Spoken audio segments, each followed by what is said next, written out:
आपका स्वागत है साहित्यिक पाखी यूट्यूब चैनल पर।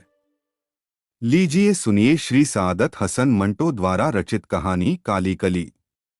जब उसने अपने दुश्मन के सीने में अपना छुरा पैवस्त किया और जमीन पर ढेर हो गया। उसके सीने के जख्म से सुर्ख सुर्ख लहू का चश्मा फूटने लगा और थोड़ी ही देर में वहां लहू का छोटा सा हौज बन गया। कातिल पास खड़ा उसकी तामीर देखता रहा था। जब लहू का आखिरी कतरा बाहर निकला तो लहू की हौज में मकतूल की लाश डूब गई और वो फिर से उड़ गया। थोड़ी देर के बाद नन्हे नन्हे परिंदे उड़ते चूं चूं करते हौज के पास आए तो उनकी समझ में न आया कि उनका बाप ये लाल लाल पानी का खूबसूरत हौज कैसे बन गया। नीचे तह में एक कतरा कून अपने लहू की आखिरी बूंद जो उसने चोरी चोरी अपने दल के खुफिया गोशे में रख ली थी तड़पने लगी। उसका ये रक्स ऐसा था जिसमें ज़र्क बर्क पिशवाजों का कोई भड़कीलापन नहीं था। मासूम बच्चे के से चहल थे। वो उछल कूद रही थी और अपने दिल ही में खुश हो रही थी। उसको इस बात का होश ही नहीं रहा था कि वो चार चिड़ियां जो हौस के ऊपर बेकरारी से फड़फड़ाती दायरा बनाती उड़ रही हैं, उनके दिल हाँप रहे हैं और बहुत मुमकिन है वो हाँपते हाँपते उनके सीनों से उछलकर हौज में गिर पड़ें। वो अपनी खुशी में मस्त थी। ऊपर उड़ी हुई चिड़ियों में एक चिड़िया ने जो शक्ल सूरत के एतबार से चिड़ा मालूम होता था कहा, तुम रो रही हो। चिड़िया ने अपनी उड़ान हल्की कर दी। चुनाचे तेज हवा में लुढ़कते हुए उसने अपने नन्हे से नरम और नाजुक और रेशम जैसे पर को अपनी चोंच से फुलाकर अपनी एक आंख पोंछी और जल्दी से अपने दूसरे परों के अंदर उस आंसू आलूद परी को छुपा लिया। दूसरी आंख के इस जलदीप को उसने ऐसे ही नन्हे से मखमली पर से फूंक मारी। वो फौरन राख बनकर हौस की सुर्ख आंखों में सुरमे की तहरीर बनकर तैरने लगी। हौस की ये तब्दीली देखकर बाकी तीन चिड़ियों ने पलटकर चौथी चिड़िया की तरफ देखा और आंखों में उसकी सरजनिश की और एकदम अपने सारे पर समेट लिए और चश्म-ए-ज़दन में वो हौस के अंदर थीं। हौस का लाल लाल पानी एक लहजे के लिए थरथरा उठा। उसने जबरदस्ती उनकी बंद चोंचों में अपनी बड़ी चोंच से अपने खून की एक एक बूंद डालने की कोशिश की, जिस तरह माँ बाप अपने प्यारे बच्चों के हलक में चमचों के जरिए से दवा टपकाते हैं, मगर वो ना खुली। वो समझ गया कि इसका क्या मतलब है। चुनाचे उसकी आंखों से उतना ही सफेद पानी बह निकला जितना इस हौज में लाल था। जो वो कातिल इस एक लाल बूंद के बगैर जो उसके ऊपर उड़ रही थी और इस सफेद पानी समेत जो वो उसके वजूद में छोड़ गया था। उसने ये सफेद आंसू और बहाने चाहे मगर वो बिल्कुल खुश्क थे। एक सिर्फ उसकी आंखों की बसारत बाकी थी। वो उसी पर काने हो गया। उसने देखा कि उसके हौस के पानी का रंग बदल रहा है। उसके लिए ये बड़ी तकलीफ देह बात थी कि जब कत्ल नहीं किया गया था।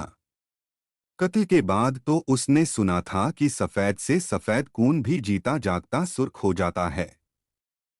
दिन बदिन हौज का पानी नई रंग इख्तियार करने लगा। शुरू शुरू में तो वो गर्म गर्म सुर्ख कुरमुजी था। थोड़ी देर में भूसलापन उसमें पैदा होने लगा। ये तब्दीली बड़ी सुस्त रफ्तार थी। उसने सुना था कि कुदरत अटल है, वो कभी तब्दील नहीं होती। वो सोचता कि ये कुदरत कैसी है जो उसकी अपने अनासिर से तख्लीक की हुई चीज़ को टुकड़े टुकड़े करके अब उसे किसी तस्वीरसाज की प्लेट बना रही है, जिस पर वो एक मर्तबा साफ और शुद्ध रंग लगाकर फिर उस पर सैकड़ों दूसरे रंगों की तहें चढ़ा देता है और बहुत मसरूर होता है। इसमें मसर्रत अंगेज बात ही क्या है, और इस बात के लिए कि एक बेगुनाह को कत्ल करवा देना, ये और भी ज्यादा अजीब है। मैं अगर अपने कातिल की जगह होता तो क्या करता? हाँ, क्या करता? उसे अपने हाथों से नुकरी तारों वाला हार पहनाता, ज़बफ्त की उसकी उचकन होक सरतलेदार दस्तार और उस तायरताजी पर सवार जिस पर ज़र बफ्त की झूल हो, और वो उस पर सवार होकर कुदरत बानों को दुल्हन बनाकर घर लाने के लिए रवाना हो जाए। उसके जल्व में सिर्फ उसके खून के कतरे हों। वो सोचता कितनी शानदार सवारी होती जो आज तक किसी को भी नसीब नहीं हुई। वो एक बहुत ऊंचे दरख्त पर अपना घोंसला बनाता जिसमें हुजल-ए-उरूसी को बिठाता। उसका चेहरा हया के बाइस रंग बिरंग के परों के घूंघट की ओट में होता। वो उस निकाब को बहुत हौले हौले उठाता। जूं जूं निकाब ऊपर उठती, उसका दिल फतोहकारत से लबरेज होता जाता। उसके इंतकामी जज्बे की आग और ज्यादा तेज होती जाती जैसे उसकी नकाब के परास पर तेल निचुड़ रहे हों, लेकिन वो इस जज्बे को अपने दिल में वहीं दबा देता जैसे वो मुरझाए हुए फूलों की रूखी सूखी और बेकैफ पत्तियां हैं जिन्हें कई नन्ही नन्ही नाग सपनियों ने फूंके मार मार कर डस दिया हो। शब-ए रूसी में उसने अपनी दुल्हन से बड़ी प्यार और मोहब्बत भरी बातें की, ऐसी बातें जिनको सुनने के बाद सब परिंदों ने मुत्तफिका तौर पर ये फैसला किया कि ये ऐसा कलाम है जो अगर फरिश्ते और हूरें भी अपने साजों पर गाएं तो खुद को आजिज समझें। और बरबतों के तार झुंझला उठें कि ये नगमा हमसे क्यों अदा नहीं हो सकता। आखिरकार फरिश्तों ने अपने हलक में अपनी अपनी दुल्हनों की मांग के सिंदूर भर लिए और मर गए। हूरों ने अपने बरबत तोड़ डाले और उनके बारीक तारों का फंदा बनाकर खुदकुशी कर ली। उसको अपने ये अफकार बहुत पसंद आए थे, इसलिए कि ये कैब से आए हैं। चुनाचे उसने गाना शुरू किया। उसका अल्हान वाकई इल्हामी था। अगर परिंदों के हुजूम को वो सिर्फ चंद नगमे सुनाता तो वो यकीनन बेखुदी के आलम में ज़मी तुलूर के मानिंद फड़फड़ाने लगतीं। और इसी तरह फड़फड़ाती फड़फड़ाती कुदरत के अशजार को प्यारी हो जातीं। वो अपने तमाम पत्ते और अपनी कोमल शाखों को नोचकर उनकी लाशों पर आराम से रख देते। उधर बाग के सारे फूल अपनी तमाम पत्तियां उन पर निछावर कर देते। खुली और अनखुली गलियां भी खुद को उनकी मजमूई तुरबत की आराइश के लिए पेश कर देती। फिर तमाम सरनिगू होकर इंतहाई कमनाक सुरों में धीमे धीमे सुरों में शहीदों का नोहा गाती। सातों आसमानों के तमाम फरिश्ते अपने अपने आसमान की खिड़कियां खोलकर इस सोग के जश्न का नजारा करते और उनकी आंखें आंसुओं से लबरेज हो जातीं जो हल्की हल्की फुवार की सूरत में इन काकी शहीदों की फूलों से लदी फंदी तुरबत को नम आलूदा कर देती ताकि उसकी ताजगी देर तक रहे।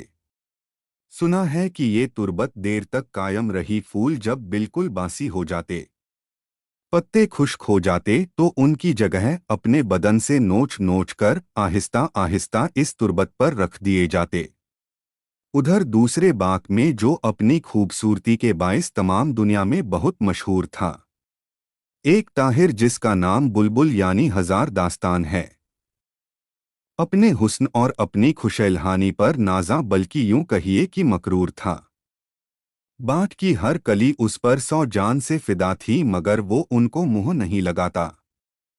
अगर कभी अजराहत फरीह वो कभी किसी कली पर अपनी खूबसूरत मिनकार की ज़िब लगाकर उसे कुदरत के उसूलों के खिलाफ पहले ही खोल देता तो उस करीब का जी बाक बाक हो जाता, पर वो शादी मर्ग हो जाती और दिल ही दिल में दूसरी खुली अनखुली कलियां हसद और रश्क के मारे जल भुनकर राख हो जातीं। और वो किसी चट्टान की चोटी के सख्त पत्थर पर हौले से यूं बैठता कि उस पत्थर को उसका बोझ महसूस न हो। इत्मीनान करके उस पत्थर ने उसे कंधा पेशानी से कबूल कर लिया है। तो वो मोम कर देने वाला एक हुज़्निया नगमा शुरू करता बफरत अदब और तअस्सुर के बाइस सरनिगू हो जाते।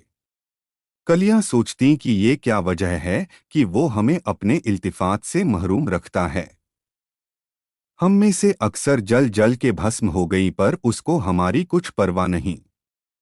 एक सफ़ेद कली अपने शबनमी आंसू पूंछ कर कहती है, ऐसा न कहो बहन, उसको हमारी हर अदा नापसंद है।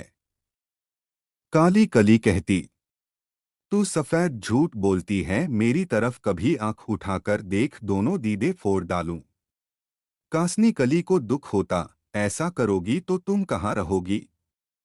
सफ़ेद कली तंजिया अंदाज में इस मकरूर परिंदे की तरफ से जवाब देती, इसके लिए दुनिया के तमाम बागों की कलियों के मुंह खुले हैं। वो नीले आसमान के नीचे जहां भी चाहे अपने हसीन खेमे गाड़ सकता है। काली कली मुस्कुराती, ये मुस्कुराहट संगैस्वद के छोटे से काले तरीड़े के मानिंद खिलती। सफेद कली ने ठीक कहा है। वह मुझे खुश करने के लिए ही कहा हो, मैं यहाँ का बादशाह हूँ। सफेद कली और ज्यादा निखर गई। हुजूर, आप शहंशाह हैं और हम सब आपकी कनीजें। काली कली ने जोर से अपने पर फड़फड़ाए जैसे वो बहुत गुस्से में हैं। मैं मुझे शामिल न करो, मुझे उससे नफरत है। जूं ही काली कली की जबान से ये गुस्ताखाना अल्फाज निकले, सब चिड़ियां डर के मारे फड़फड़ाती हुई वहां से उड़ गईं। एक सिर्फ काली कली बाकी रह गई। उसने आंख उठाकर भी इस चट्टान को न देखा जिसके एक कंगरे की नोक पर वो अकड़कर खड़ा था। काली कली उसके कदमों में थी, अपनी इस बेएतिनाई और रौनक के साथ।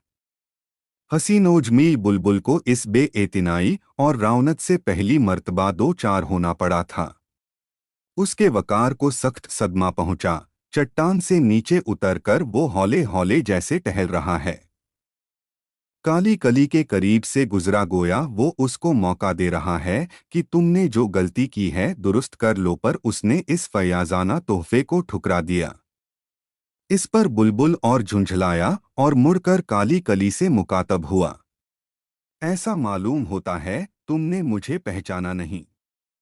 काली कली ने उसकी तरफ देखे बगैर कहा। ऐसी तुम में कौन सी खूबी है जो कोई तुम्हें याद रखे? तुम एक मामूली चिड़े हो जो लाखों यहाँ पड़े झक मारते हैं। बुलबुल सरापा अज्ज हो गया। देखो, मैं इस बाग का तमाम हुस्न तुम्हारे कदमों में ढेर कर सकता हूँ। काली कली के होंठों पर काली तंजिया मुस्कुराहट पैदा हुई। मैं रंगों के बेढब बेजोड़ रंगों के मिलाप को हुस्न नहीं कह सकती। हुस्न में यकरंगी और यकाहंगी होनी चाहिए। तुम अगर हुक्म दो तो मैं अपनी सुर्ख दुम नोचकर यहाँ फेंक दूंगा।